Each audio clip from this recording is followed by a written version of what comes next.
সোয়া কোটি টাকা খরচ করে রংপুর রাইডার্স প্রমাণ করে দিল বিপিএল অ্যাকচুয়ালি একটা খ্যাপের টুর্নামেন্ট।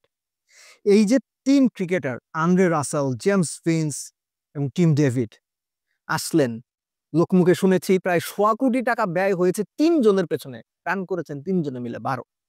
পুরো খ্যাপের টুর্নামেন্ট না, এক জায়গায় খেলে সকালবেলা ফাইটে এসে নেমে কোনো রকম রেস্ট টেস্ট ছাড়াই নেমে গেলেন। এতই সোজা ক্রিকেট খেলা ভাই। ক্যামেরার সামনে বসে কথা বলা খুব সোজা। এই যে আমি দেব চৌধুরী ক্যামেরার সামনে বসে খুব অনর্গল কথা বলে যাচ্ছি, ক্রিকেট খেলা তো সোজা না। একটা গল্প বলি, আমার বাড়ি তো মানিকগঞ্জে, আমরা যখন স্কুল কলেজে পড়ি মানিকগঞ্জে ক্রিকেটার ছিলেন অলরাউন্ডার, পেস বোলিং অলরাউন্ডার সোহাগ ভাই। মানিকগঞ্জ শহরে সবাই তাকে চেনে। তো সোহাগ ভাই ছিলেন হচ্ছে টেপ টেনিসের খ্যাপ মাস্টার।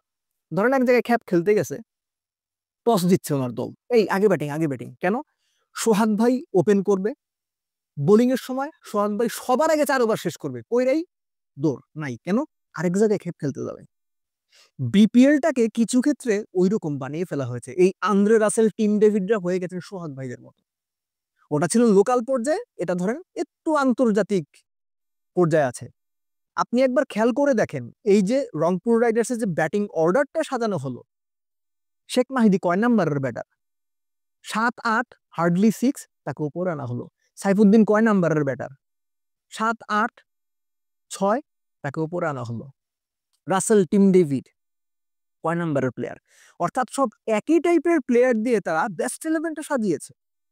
ইন্টারেস্টিং না? আমার কাছে কিন্তু ইন্টারেস্টিং মনে হয়েছে। শুধুমাত্র এক খুশদিন সাত চলে যাওয়ার ফলে একটা টিম এইভাবে ভেঙে পড়বে, 8 ম্যাচ জিতে টানা 5 ম্যাচ হারবে। ইফতেখার যদি ভুল না করি 300-র উপরে রান করেছেন, রংপুরের টপমোস্ট স্কোরার, তাকে আপনারা বসিয়ে দিলেন কি কারণে? খুব ইন্টারেস্টিং কিন্তু ঘটনাগুলো, যে 8 ম্যাচ জেতা একটা টিম টানা 5 ম্যাচ হারবে। আপনার কাছে মানে একবারের জন্য পুরো ব্যাপারটা মানে একটু সারপ্রাইজিং মনে হয় না? আমার কিন্তু সারপ্রাইজিং মনে হয়। সিরিয়াসলি আমার কাছে পুরো ব্যাপারটা সারপ্রাইজিং মনে হয়। এত খারাপ পারফরমেন্স কিভাবে হলো? ম্যানচেস্টার সিটির উদাহরণ দেই, এক রড্রি নাই সিজনের শুরু থেকেই। ম্যানচেস্টার সিটির অবস্থাটা দেখেন, এখন একজন প্লেয়ার নাই, এই কারণেই ম্যানচেস্টার সিটি এত খারাপ খেলছে। তাইলে তো ভাই প্রবলেম, যে একজন প্লেয়ারের উপর ভরসা করে যদি পুরো টিম এলোমেলো হয়ে যায়, পারফরমেন্স এলোমেলো হয়ে যায়, তাহলে তো ওই টিম ভাই ভালো টিম না, ওই টিমে সিরিয়াস সমস্যা আছে। এক খুশদিন শাহ চলেই গেছেন বা নেই, খেলতে পারছেন না। তিনি না থাকায় একটা টিম টানা 8 ম্যাচ জিতে টানা 5 ম্যাচ হারবে, এটা মেনে নেওয়া একটু কষ্ট। কেননা আমি পার্সোনালি রংপুর রাইডার্সকে খুব ভালো টিম হিসেবে রেট করেছি একদম শুরু থেকে টুর্নামেন্টের। আমার এক্সপেকটেশন ছিল যে এই টিমটা অ্যাটলিস্ট ফাইনাল পর্যন্ত যাবে।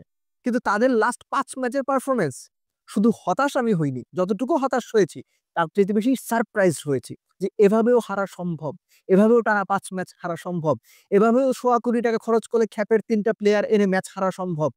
সম্ভব। বিপিএল এ, বাংলাদেশ ক্রিকেটে সব সম্ভব।